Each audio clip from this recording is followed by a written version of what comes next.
Hello everyone, welcome back to my channel my random topics. कैसे हैं आप सब? होपफुली सभी अच्छे होंगे। मैं भी बिल्कुल अच्छी हूँ। आज मैं आपके साथ शेयर करने वाली हूँ किचन काउंटर टॉप क्लीनिंग्स के कुछ टिप्स। किस तरीके से आप किचन काउंटर टॉप को मैनेज कर सकते हैं, अरेंज कर सकते हैं, कौन कौन सी चीज़ आपको काउंटर टॉप पर चाहिएगी। तो वो सब कुछ की कुछ छोटे छोटे टिप्स हैं जो मैं फॉलो करती हूँ, वो मैं आपके साथ शेयर करने वाली हूँ। तो स्वागत है आप सभी का मेरे आज के ब्लॉग और आज की वीडियो में। सुबह हो गई है, एक तरफ की पार्ट में ना हमारे घर पे बहुत धूप आती है, तो गुड मॉर्निंग सभी को। सो ये देखिए, डेट चेंज हो गई है, कैलेंडर चेंज हो गया था लास्ट की वीडियो में। ये थोड़ी सी ग्रीनरी है जो मैंने इसलिए लगाई थी कि सुबह उठ के सबसे पहले जो हम फ्रेश होते हैं, रिफ्रेश होते हैं, तो उसके लिए हमारे आइज़ के लिए ग्रीनरी बहुत अच्छी होती है। राजमा मैंने रात ही भिगो दिया था, चावल मैंने अभी सुबह उठ कर भिगोए हैं। तो अभी थोड़ा सा घूमूंगी, देन फिर मैं क्लीनिंग स्टार्ट करूँगी। डुग्गू अभी सोया हुआ ही है। देन आज हम बनाएंगे राजमा चावल हमारे लंच में। ये लंच की प्रिपरेशन है, बाकी ब्रेकफास्ट तो कुछ और ही होता है। सो ये कप था मेरा, टूटा हुआ रखा था बाहर ना, इससे मैंने कलर कुछ लिया था कहीं पर करने के लिए। और एक ये दही का गिलास था, इसमें पहले भी मैंने प्लांटिंग की हुई थी। ये मिट्टी मैंने मंगा कर रखी है, जो माली भैया आते हैं उनसे मिट्टी भरवा कर रख ली थी, जिसमें मैं छोटे छोटे ये कुछ DIYs करूँगी। सो अभी मैं ये कप भर के रख रही हूँ, देन ये ग्लास भर के रख रही हूँ, इसमें प्लांट्स लगाऊंगी। तो इस तरीके के कप्स ना आपके घर पर भी हो सकते हैं। इनमें आप थोड़ा सा बाहर डिज़ाइन बना सकते हो, थोड़ा कलरिंग कर सकते हो। अगर जो कप है आपका उनसे मन उतर गया है, या कुछ कप ऐसे होते हैं जिनको हम साफ़ करते हैं उस टाइम वो टूट जाते हैं हमसे, तो इस तरीके से जो भी कप होंगे या इस तरीके के ग्लासेस आपके घर पर होते हैं जिनको आप यूज़ नहीं कर रहे हो। ये तो मेरा दही में ग्लास आया था, तो मैं इस तरीके के ग्लासेस का ना मोस्टली ये प्लांटिंग के लिए ही यूज़ करती हूँ। कई बार इन पर कलर कर देती हूँ, तो आज तो कलर नहीं किया, आज ऐसे ही इनमें प्लांट्स लगा रही हूँ।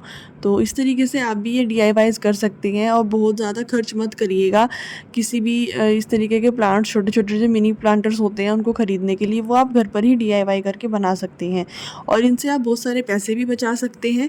तो और घर पे आप ग्रीनरी रखना बहुत ज़्यादा ज़रूरी है आज के टाइम में, क्योंकि आप देख ही रहे हैं टेम्परेचर में कितना बदलाव आ गया है, गर्मी कितनी ज़्यादा होने लगी है। तो ग्रीनरी अपने घर पर ज़रूर से रखिएगा। तो ये था आज का हमारा DIY जो मैंने सुबह उठते ही किया। तो अभी चलते हैं किचन की ओर। किचन मेरा बहुत मैशी हो रखा था रात, क्योंकि मैंने रात ना घी बनाया था। तो घी बनाने से ऐसे होता है ना, छींटें निकलती हैं उसमें से, घी में से, तो बहुत मैशी हो गया था और मैं बहुत ज़्यादा थक गई थी, इसलिए मैंने कुछ ज़्यादा क्लीन नहीं किया, सिर्फ ऊपर ऊपर से क्लीन करके उसको रख दिया था। तो चलो चलते हैं, अब हम करेंगे अपनी किचन काउंटर टॉप की क्लीनिंग और उसको ऑर्गेनाइजिंग। सबसे पहले तो जो घी का हमारा बर्तन है उसको मैं उतार लेती हूँ, उसको साइड में रख देती हूँ। उसके बाद पहले आप ये देखिए कि आपके किचन पर ना कौन कौन से एक्स्ट्रा सामान ऐसे रखा हुआ है काउंटर टॉप पे, जिसकी आपको ज़रूरत डेली बेसिस पे होने ही नहीं वाली है। उसको आपने काउंटर टॉप पर रखना ही नहीं है, क्योंकि अगर आप उसको रखेंगे तो आपका किचन बहुत भरा भरा लगेगा। और ऐसे होता है ना कि किचन बहुत भरा भरा हो तो उसमें मतलब अच्छा नहीं लगता है, वो चीज़ ऑर्गेनाइज नहीं लगती है, थोड़ी एनहेंस नहीं लगती है। किचन जितना साफ़ सुथरा होगा उतना घर हमारा बहुत सुंदर लगेगा।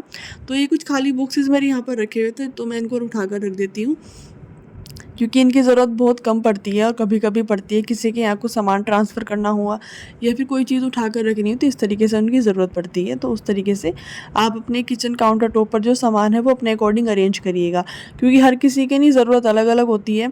तो अपनी ज़रूरत के हिसाब से सामान रखिए। अभी अगर मैं आपको बोलने लगूँ कि ये कप्स है, ये आपको यहीं पर रखने हैं क्योंकि इनकी ज़रूरत पड़ती है, तो ये सिर्फ उन लोगों को ज़रूरत पड़ती है जो चाय लवर्स होते हैं। बाकी आप इनको हैंग भी कर सकते हैं अगर आपके पास हैंगर्स है तो।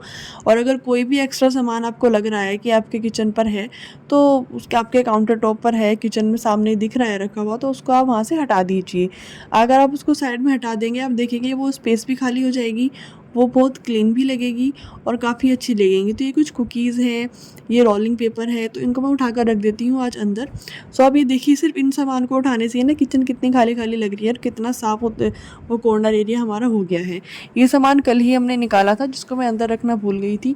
तो कभी कभी ऐसा होता है कि हम छोटी मोटी चीज़ें ना रखना भूल जाते हैं, काम करने के बाद किसी दूसरे काम में चले जाते हैं, फिर वो पहला काम जो है वो रह ही जाता है। तो बहुत बार ऐसा होता है, कई बार काम करते करते कुछ गेस्ट आ जाते हैं, तब वो चीज़ें बहुत मैशी रह जाती है। तो उसके लिए ये छोटी छोटी टिप्स जो अगर आप रोज़ फॉलो करोगे ना, तो वो प्रॉब्लम्स कभी आएंगी ही नहीं।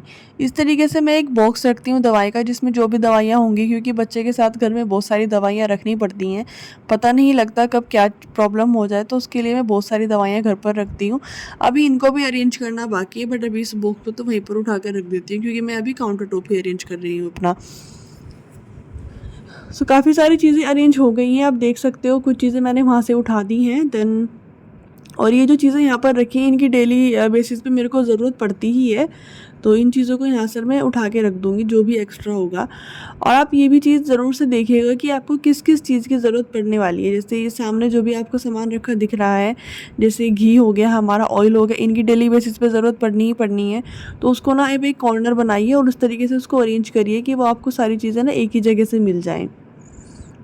अभी मुझे ज़रूरत होती है इन सब चीज़ों की डेली बेसिस पे, लाइक ये जाली हो गई, ये ट्रेज़ हो गई, तो मैं इनको बाहर ही रखती हूँ। जाली किसी भी सामान पे एकदम से कवर करने में लिए काफ़ी हेल्प करती है। कप्स की मैं ये बाहर ही रखती हूँ क्योंकि मेरे पास हैंगिंग स्टैंड नहीं है। बाकी अगर मैं इसकी जगह पर ना आपको प्रेफर करूँगी कि आप हैंगिंग स्टैंड लें। और ये जो भी हमारा कटलरी का स्टैंड हो गया, मैंने ये स्टील का ही लिया हुआ है। ये इधर मेरा ऑयलिंग घी जो भी सामान रहता है डेली बेसिस का वो, और ये है मेरी मिक्सर। तो मैं इसको कवर करके इसलिए रखती हूँ क्योंकि कुछ छींटें लग जाती है किसी चीज़ की, इसकी क्योंकि मेरा गैस स्टोव इसके बिल्कुल पास ही रखा हुआ है, इसलिए यहाँ पर मैंने एक ऑर्गेनाइज़र यूज़ किया हुआ है जिससे मेरी स्पेस ना पूरी अच्छे से यूज़ हो पा रही है। अब आती है किचन काउंटर टॉप को ना क्लीन करने की बारी। अब देख रहे हो बिल्कुल भी बहुत ज़्यादा डर्टी ये लग रहा है और क्लीन बिल्कुल भी नहीं लग रहा है। तो इसके लिए क्या आपको करना है कि जो भी आप बर्तन साफ़ करते हो जिस चीज़ से, साबुन से, आपको स्पंज अलग रखना है। बर्तन साफ़ करने के लिए जो स्पंज है वो आप किचन के काउंटर टॉप पर यूज़ नहीं करेंगे, या फिर किसी भी एरिया को क्लीन करने के लिए वही स्पंज आप यूज़ नहीं करेंगे, दूसरा स्पंज आपको यूज़ करना है। तो मेरे पास ना 2 और 3 स्पंजेस रहते हैं किचन में, जिनको मैं यूज़ करती हूँ अलग अलग तरीके से। सिंक साफ़ करने के लिए हो गया, ये काउंटर टॉप साफ़ करने के लिए होगा, मेरा गैस स्टोव साफ़ करने के लिए हो गया, या बर्तन साफ़ करने के लिए हो गया। तो ये चीज़ें थोड़ी अलग अलग होनी चाहिए, हाइजीन पर्पज़ से ना वो चीज़ सही रहती है और हमें करना भी चाहिए। छोटे छोटे टिप्स जो है ना इनको फॉलो करके ना घर भी क्लीन रहता है, हाइजीन भी हमारे घर में प्रॉपर बना रहता है। तो इन चीज़ों को, इन टिप्स को ज़रूर से फॉलो करिएगा। तो इस तरीके से आप अपने काउंटर टॉप को ना क्लीन कर सकते हैं। वैसे तो डेली ही हम अपने काउंटर टॉप को क्लीन करते हैं, बट डेली हम किसी क्लॉथ से या जो भी आपने क्लीन करने के लिए वहाँ पर रखा हुआ है तो उससे आप क्लीन करते ही हो। बट कभी कभी आपको इस तरीके से साबुन से या जो भी आप स्प्रे यूज़ करते हैं उनसे अगर आप क्लीन करेंगे तो वो अलग ही एक चमक, मैं इसको बोल सकती हूँ कि वो एक चमक अलग ही आपको दिखाई देगी। जैसे ये देखिए मैंने अभी क्लीन किया है सब कुछ, तो अलग ही सब कुछ चमक रहा है और काउंटर टॉप अलग ही निखर कर आता है। मतलब अच्छी लगती हैं चीज़ें ना जब आप इस तरीके से क्लीन करते हो। अब आते हैं मेरे माइक्रोवेव के कॉर्नर के बारे में। इस तरीके से आपके यहाँ पर भी कुछ सामान रखा होगा किचन में जिनको आप डेली बेसिस पे बिल्कुल भी नहीं क्लीन कर सकते और नहीं वहाँ से हिला सकते हो। तो उसके लिए आपको एक चीज़ फॉलो करनी है कि आप वीकली उन चीज़ों को वहाँ से उनकी जगह से हटा के ना आप क्लीन करते रहें, क्योंकि अगर आप ऐसे करोगे तो उसके पीछे की स्पेस बिल्कुल क्लीन रहेगी और कुछ फालतू की चीज़ें वहाँ पर जमा नहीं होगी। जैसे अगर आप मुझे डेली फॉलो करते हैं तो आपने देखा ही होगा कि मैं काफ़ी टाइम बाद अपने वर्क स्टेशन पे लौटी हूँ, तो मुझे बहुत टाइम से साफ़ भी नहीं किया था मैंने माइक्रोवेव के पीछे वाला एरिया। तो ये देखिए कितनी डस्ट वहाँ पर जमा हो गई है, उसको मुझे आज क्लीन करना है। अगर मैं यहाँ पर होती तो मैं इसको वीकली क्लीन करती रहती हूँ, इतनी ज़्यादा डस्ट नहीं होती है। जैसे वीकली बेसिस पे आप क्लीन करोगे तो आपको कपड़े की हेल्प से, या अगर आप क्लीन कर रहे हो ना तो वो साफ़ हो जाती हैं। अब मेरे को यहाँ पर स्पंज ही लगाना पड़ा। स्पंज लगाने के बाद आप देखते हो ब्लैक और ब्राउन, मतलब कितना फ़र्क लग रहा है ना, ऊपर कितनी ज़्यादा डस्ट है। और वो डस्ट ऐसी होगी, ऑयलिंग वाली डस्ट होती है ना किचन में जो बिल्कुल चिपक जाती है और बिना ब्रश के या बिना स्पंज की हेल्प से वो उतर ही नहीं पाती। तो इस तरीके से आपको स्पंज अच्छे से बिल्कुल इस पे रब करना है और उसके बाद क्लॉथ से, जो भी आप क्लॉथ यूज़ करते हो, जो भी आप माइक्रोफाइबर या कुछ भी आप यूज़ करते हो उससे आप अच्छे से क्लीन कर देंगे। आप चाहो तो वॉश भी कर सकते हो। मेरी जो काउंटर टॉप है उसका बॉर्डर नहीं है, तो मैं अगर पानी डालूँगी सारा पानी नीचे ही आएगा। पर बहुत सारी किचन में या फिर आज के टाइम में ना बॉर्डर कराने लगे हैं जिससे पानी नीचे नहीं आता और सारा फ्लो जो है वो सिंक में ही जाता है। तो इसलिए मैं तो टॉवल से ही क्लीन, मतलब जो भी मेरा ये मैंने साफ़ करने के लिए यहाँ पर क्लॉथ रखा हुआ है ना, तो मैं तो उसी से क्लीन करती हूँ। अदरवाइज़ आप इसको वॉश भी कर सकते हैं, धो सकते हैं पानी से, वो और ज़्यादा आपका अच्छे से साफ़ हो सकता है और मेहनत आपकी कम लगेगी। तो इस ज़्यादा मेहनत को ना लगाने के लिए आपको वो चीज़ फ़ॉलो करनी है कि आप ना जो छोटी छोटी चीज़ें होती हैं किचन में इनको आप वीकली क्लीन करते रहें, और जो भारी चीज़ें हो गई उनको तो आप डेली बेसिस पे क्लीन करें। इतना काम आप तब भी कर सकते हैं अगर आप चाय बनाने आए हो किचन में, उस टाइम को आप यूटिलाइज़ कर लीजिए क्लीनिंग करने में। सो मैं तो इसको कॉर्नर में ही मिला दूँगी क्योंकि मुझे साइड में कुछ स्पेस नहीं चाहिए और ना ही मुझे वहाँ पर कुछ सामान रखना है।